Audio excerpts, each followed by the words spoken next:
the world, shrouded in darkness. The darkness we see is not merely the absence of light, but a profound shadow cast by the weight of human sin, a separation from the light of God. Yet,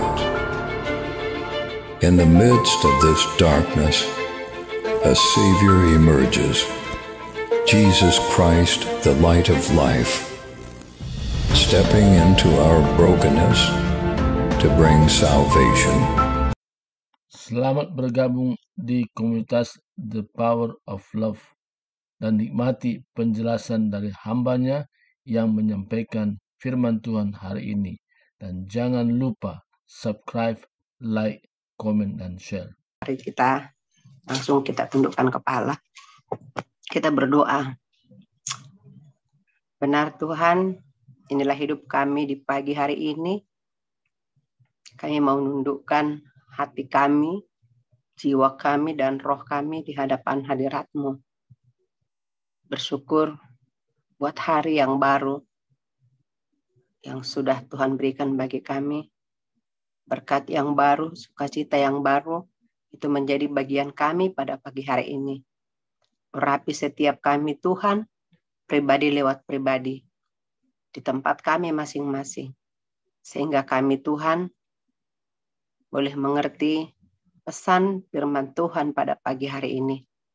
Dan hamba-Mu yang akan membawa firman Tuhan, biarlah Engkau memberikan urapan sehingga apa yang disampaikan menjadi berkat buat setiap kami yang mendengarkan pada pagi hari ini. Terima kasih Bapa buat waktu pagi hari ini. Kami bersyukur dan berdoa hanya di dalam satu nama, yaitu nama Yesus, nama yang hidup, nama yang berkuasa, dulu, sekarang, sampai selama-lamanya. Haleluya, amin. Baik, ya, shalom Bapak Ibu. Terima kasih buat pagi hari ini. Terima kasih buat The Power of Love dan terima kasih kepada Tuhan tentunya. Saya pagi hari ini hanya sharing firman Tuhan ya, tapi masih juga dengan judul yang diberikan oleh The Power of Love, yaitu berjalan di tengah badai dan ombak ya. Memang kalau kita bicara badai dan ombak ya, yang terbersit di pikiran kita pasti yang pertama ada sebuah danau atau laut ya, terus ada beberapa kapal ya atau nelayan dan ombak bergulung-gulung ya. Wah, pokoknya keren gitu ya. Nah, tapi pagi hari ini firman Tuhan bercerita ya bahwa di dalam kehidupan kita ini diibaratkan seperti kita itu sedang berjalan di tengah-tengah badai dan ombak. Jadi kita berada di lautan perjuangan, di lautan perjalanan hidup kita. Ya, itu luar biasa. Dan ketika kita di dalam lautan itu, terkadang ada ombak, ya, terkadang ada tantangan, musuh, ya, itu yang kita hadapi. Nah, seperti itulah perjalanan hidup kita. Tapi satu hal Tuhan memberikan jaminan bahwa ya Dia akan menolong kita, ya. Bapak Ibu, pada pagi hari ini saya kutip firman Tuhan dari Yesaya 49 ayat 8a. Ya. Yesaya 49 ayat 8a, ya. Firman-Nya singkat saja. Saya bacakan buat kita semua. Dan mari kita simak. Beginilah firman Tuhan. Pada waktu aku berkenan, aku akan menjawab engkau. Dan pada hari aku menyelamatkan, aku akan menolong engkau. Amin. Ya. Apa hubungannya ya firman Tuhan ini dengan cerita badai dan ombak gitu ya? Ya sepertinya lucu ya. Nah tapi saya hari ini mau sharing, saya mau kesaksian. Bapak Ibu, memang dalam kehidupan kita ini yaitu tadi, ketika kita menghadapi ombak, menghadapi persoalan, ombak itu adalah persoalan hidup kita, masalah hidup kita yang datang mengganggu kita, datang menggoncangkan iman kita. Nah, pertanyaannya, apakah kita siap berjalan di sana? Apakah kita waspada? Apakah kita minta tolong kepada siapa kita ketika datang ombak itu? Itu yang menjadi pertanyaan. Nah, saya punya kesaksian ketika putra saya yang paling kecil itu umur 3 tahun, ya, dia lahir sehat, tapi pada umur 3 tahun Bapak Ibu, habis dia sakit, demam, tiba-tiba di hari berikutnya, kalau dia demam, maka telinganya itu mengeluarkan sesuatu cairan gitu ya. Cairan itu agak-agak kekuningan, terus kental, terus mengeluarkan bau gitu ya. Dan itu kan rasanya nyebelin gitu kan. Nah, kemudian karena itu kan dia sakit ya, demam, saya bawa ke bidan. Waktu itu bidannya masih ya. Saya bawa ke bidan yang tempat dia melahirkan. Saya tanya, ini kenapa ya Bu gitu kan. Nah, dikasih lah obat panas. Saya bilang, tapi saya minta obat yang cairan ini buat telinganya gitu. Nah, kata bidannya begini, udah Bu, nggak apa-apa, nanti juga kalau dia demam dia sembuh sendiri gitu kan. Nah, oke. Saya pikir saya ikutin ya, baik, karena ini yang bicara medis. Nah, rupanya kemudian sakit lagi dia, keluar lagi, datang lagi seperti itu gitu kan. Nah, saya tanya lagi, saya bawa ke dokter karena saya sudah nggak percaya sama bidan itu kan. Saya bawa ke dokter, saya tanya, Dok, saya tolong ini saya ceritakan riwayat anak saya. Kemarin sudah keluar cairan dari telinganya. Nah, kemudian si dokter ini bilang, dia kasih obat, dia bilang, ya udah, nanti juga Bu, katanya itu akan sembuh. Katanya kalau dia sembuh dari sakitnya, gitu kan. Nah, ya udah berjalan itu saya biarkan. Nah, itu kan badai ya.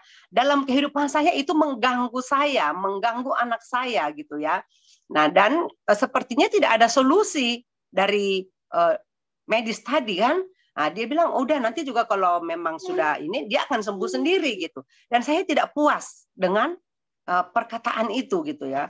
Nah, tapi benar setelah dia sembuh hilang gitu ya, tidak ada lagi cairan itu. Nah, rupanya pada suatu kali setelah dia berumur 4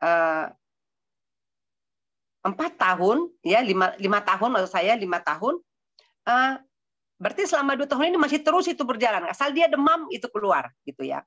Nah, setelah pas dia umur 5 tahun dia kan mau masuk TK ya. Nah, suatu kali keluar lagi. Nah, karena dia sudah mau masuk TK dan dia juga sudah mikir kan, dia bilang begini, Ma kenapa ya Ma kok telinga saya Ma keluar ini Ma keluar itu sesuatu cairan dari telinga saya, bau lagi Ma, saya kan malu di sekolah gitu kan. Nah itu saya bergumul lagi, saya pikir iya juga ya, nanti kalau anak saya jadi dijauhin teman-temannya gimana ya gitu. Nah itu saya berkecamuk di hati, tapi saya sudah bawa ke dokter, katanya nggak apa-apa. Lah ya namanya anak kecil kan bisa saja demam, bisa saja panas. Masa harus begitu terus? Kan nanti anak saya dijauhin sama teman-temannya. Nah, pada suatu kali listrik di rumah kami padam gitu ya. Rupanya ada gangguan, ada yang korslet. Akhirnya saya telepon PLN, datang orang PLN ke rumah. Atau orang PLN dibenerin. Setelah dibenerin, saya ngobrol gitu kan. Dia siapa anak saya ini? Oh ya namanya siapa? Bla bla bla gitu, panjang lah ya. Nah, terus saya bilang, pada saat itu dia lagi demam, jadi ada keluar cairan itu kan. Nah, terus saya ceritakan, saya cerita curhat sama petugas PLN ini. Saya bilang begini, iya loh Bang, saya bilang, saya ada pergumulan nih. Saya bilang, ini anak saya, telinganya ini kalau dia demam, ada keluar cairan gitu kan.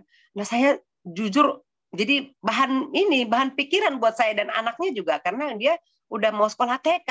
Nah, terus kata si abang itu ngomong begini, oh ya, kata dia gitu kan. Nah, dia bilang, saya juga begitu loh Bu, katanya. Saya sampai SMA dulu gitu kan. Nah terus, saya bilang sampai SMA. Iya katanya, ya namanya saya di kampung-kampung lah. Jadi orang tua saya tidak mengurusin gitu. Jadi ya udah, dibiarin aja sampai saya SMA.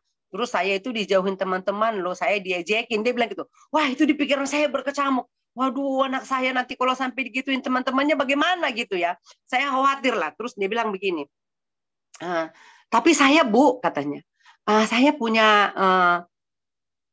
obatnya katanya. Bukan dia bilang benar. Saya dulu sembuh katanya. katanya. Saya ikut KKR katanya. Nah, saya ikut KKR, terus di situ ada kuasa kesembuhan. Ini di Medan ya ceritanya. Nah, ada kuasa kesembuhan di situ katanya, kesembuhan. Terus dikatakan ada minyak urapan, Terus saya pikir, oh iya, kok ada minyak urapan? Terus saya mendapatkan minyak urapan itu. Lalu sampai di rumah, dia bilang, saya teteskan minyak urapan itu. Dia bilang kan, kemudian sampai penuh itu telinga saya katanya. Tapi memang saya berdoa dulu katanya kan, saya habis dari ini. Saya berdoa sampai kemudian dia keluar, jadi kayak mendidih begitu loh Bu. Keluar dia dari dalam, jadi kayak macam, ya mendidih lah, kayak macam air mendidih keluar. Jadi akhirnya keluar banyak. Dan itu akhirnya sembuh kata dia gitu. Nah, saya pikir, tapi saya nggak percaya. Ya jujur saya karena saya baru kenal gitu kan. Tapi saya diam aja kan. Oh ya gitu aja kan. Nah udah, tapi saya terabaikan itu. Saya tidak praktekkan. Saya pikir masa sih. Satu, kedua pikiran saya, gue cari minyak urapannya di mana ya gitu. Saya pada waktu itu belum mengerti kan. Nah akhirnya udah saya biarin. Oh iya gitu kan. Tapi rasanya gini, saya sama medis saja sudah dibilang nggak apa-apa. Tapi ya di sisi lain itu jadi beban mental buat saya dan buat anak saya gitu. Nah, panjang cerita udah selesai itu, terabaikan saja pesan si Bapak orang PLN tadi ya. Tapi saya udah dengar dengan dia kesaksiannya sampai dia SMA, kelas 3 SMA saya baru sembuh setelah saya mendengar sebuah KKR di kesaksian. Oke. Nah, udah begitu anak saya mau SD kelas 2 lah ya. Jadi seperti itu, kalau dia demam masih keluar. Jadi ya namanya dia masih TK kan nggak apa-apa. Temannya juga masih belum peduli itu. Jadi kalau dia datang itu kita kasih kapas gitu kan. Nah, rupanya udah kelas 2 SD dia Bapak Ibu. Ini malah justru kakaknya yang mengejek gitu kan. Dibilang gini, "Dek, kamu itu kenapa sih telinganya? Nyebelin tahu katanya. Itu obatin sono." Bilang mama gitu. Saya dengar. Nah, terus saya dengar, saya sedih, saya nangis Bapak Ibu. Waduh, itu saya nangis. Saya bilang, wah ini kalau orang lain nggak kayak gitu, tapi ini kakaknya sendiri sudah ngomong begitu, bagaimana dengan orang lain ya, gitu kan? Nah, akhirnya saya sedih, saya berdoa, saya masuk kamar, saya berdoa, saya bilang Tuhan, ini gimana anak saya? Saya bawa lagi ke dokter. Ini kami udah ke Jakarta ini, dia udah kelas 2 SD 7 tahun. Saya tanya begini, dokter saya tolong dulu ini obatnya apa ya, gini. Sama, dia bilang gini, nanti kalau dia sembuh ini Bu, itu namanya panas dalam. Ya tapi kan mengganggu dok. Saya bilang, saya nggak mau anak saya ini gitu. Itulah cerita saya. Nah, kemudian karena tidak ada solusi dari dokter ini, saya pulang dengan kecewa. Tapi saya nangis dan saya berdoa. Saya peluk anak saya. Terus saya bilang begini, ya Tuhan semoga ada jalan keluar. Karena saya sudah lupa tadi pesan orang PLN tadi. Nah, rupanya pas malam itu saya lagi nyetrika, karena saya nggak bisa tidur, saya nyetrika jam 2 malam. Saya begitu kalau saya nggak bisa istirahat, nggak bisa tidur, saya ambil kerjaan apa saja. Saya nyetrika sambil nonton TV. Ada KKR di TV malam itu. Terus di situ cerita tentang minyak urapan gitu ya, terus kuasa kesembuhan. Wah, saya teringat sama orang PLN itu. Oh iya ya, ini mungkin benar kali. Ini minyak urapan, saya mau coba gitu kan. Nah, akhirnya besoknya itu saya coba. Nah, saya peluk anak saya bilang, tapi saya dapat minyak urapan dari mana gitu. Nah, terus saya berdoa, terus di hati saya berbicara begini, minyak urapan itu adalah sesuatu minyak yang didoakan oleh hamba Tuhan. Jadi siapa saja pun kalau memang percaya, itu ya jadi minyak urapan, itu hanya minyak biasa gitu kan. Nah, akhirnya saya bikinlah minyak ini sendiri, minyak kelapa ya, minyak jelantah, minyak makan maksudnya minyak goreng, ya kan. Saya bikin sendiri, saya ambil sendiri, saya bikin di mangkok. Kemudian saya doakan. Nah, udah saya doakan, itu malamnya saya bilang sama suami, saya bilang, Pak, aku mau bikin minyak urapan ke anak nanti malam. Tapi yang penting kamu tahu ya, saya bilang gitu. Dia bilang, oh iya. Nah, akhirnya malam itu ketika anak tertidur, Bapak Ibu, itu benar saya masukin itu minyak seperti yang dibilang orang. Tapi saya udah berdoa, dalam nama Yesus, ini jadi obat, saya bilang begitu kan. Nggak harus dari ini, tapi kami percaya ya ini minyak urapan kami sudah serahkan sama Tuhan. Ada kuasa di sini gitu kan. Nah, kemudian malam itu anak saya tertidur, saya masukin ke telinganya. Saya masukin benar sampai penuh. Terus saya tunggu berapa lama. Benar Bapak Ibu, itu keluar. keluar terus kan. Nah, saya lap. Anak ini tertidur, udah pules karena udah malam. Pules namanya masih kecil ya. Dia bilang, saya bersihin. Nah, kemudian pada suatu kali saya lihat benar itu berhenti. Ya. Wow, tahu Bapak Ibu, saya leganya. Tapi yang saya mau saksikan di sini, ketika dia berumur 3 tahun sampai umur 7 tahun, ya itu 4 tahun ya, saya berjalan itu bersama atau di tengah-tengah badai dan ombak. Itu badai buat saya. Kenapa? Karena saya tidak mau anak saya terganggu, saya tidak mau anak saya dikucilkan. Saya bergumul untuk itu, saya nangis untuk itu.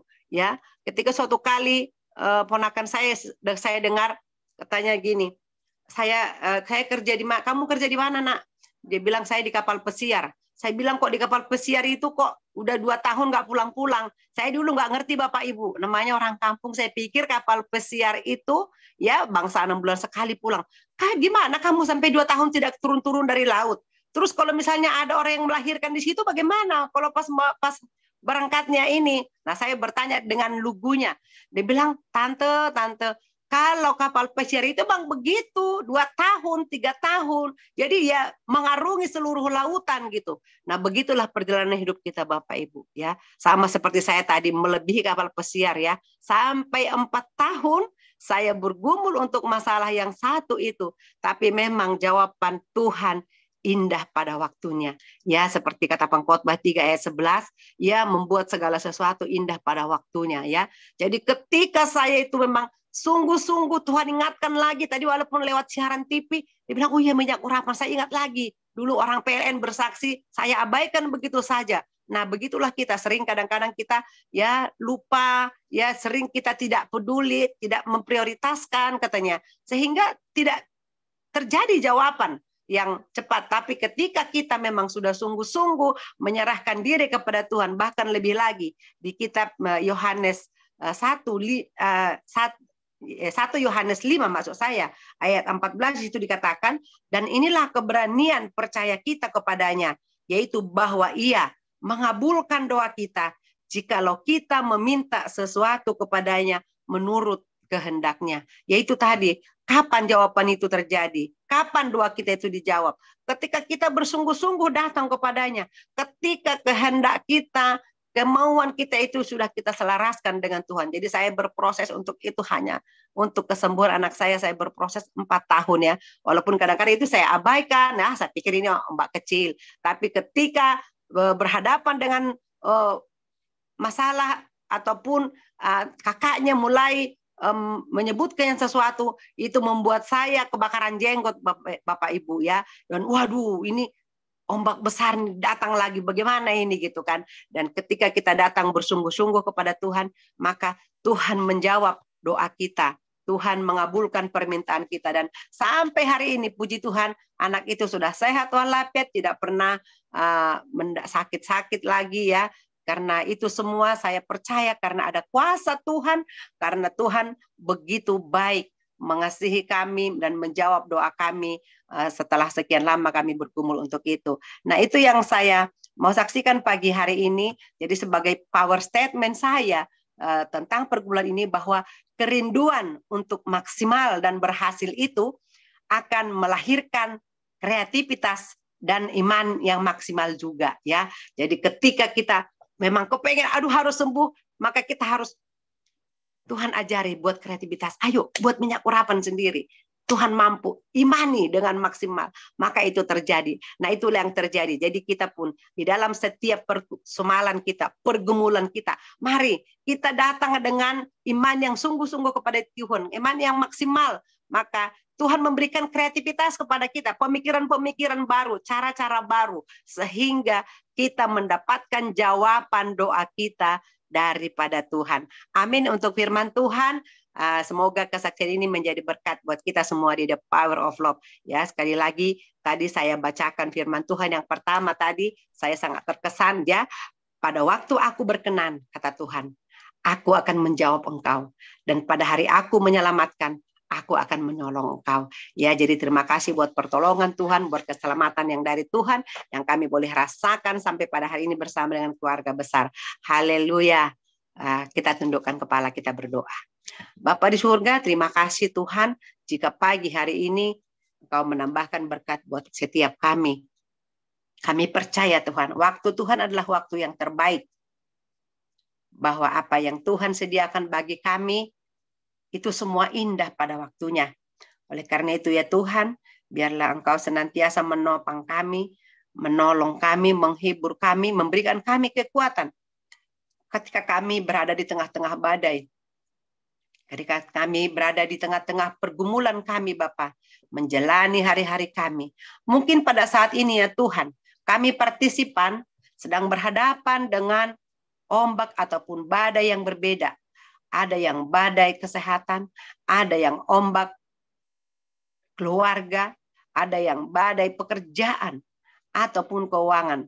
Tapi terlebih kerohanian kami ya Tuhan. Ketika badai itu datang ya Bapa, mulai menggoyangkan iman kami. Tolong kami ya Roh Kudus, sehingga kami tetap berserah kepadamu. Sehingga kami Tuhan menggantungkan iman kami hanya kepada Yesus. Kami datang kepadamu dengan sungguh-sungguh. Dan kami percaya hanya Engkau yang dapat menolong kami. Terima kasih Bapa, terima kasih Roh Kudus, terima kasih Yesus buat hari yang baru, buat pagi hari ini. Biarlah Tuhan lewat firman Tuhan dan kesaksian yang kami sampaikan boleh menjadi berkat buat setiap kami. Terima kasih Bapa sekali lagi. Kami mau lanjutkan ibadah kami. Di dalam nama Yesus Kristus kami bersyukur dan berdoa. Haleluya. Amin.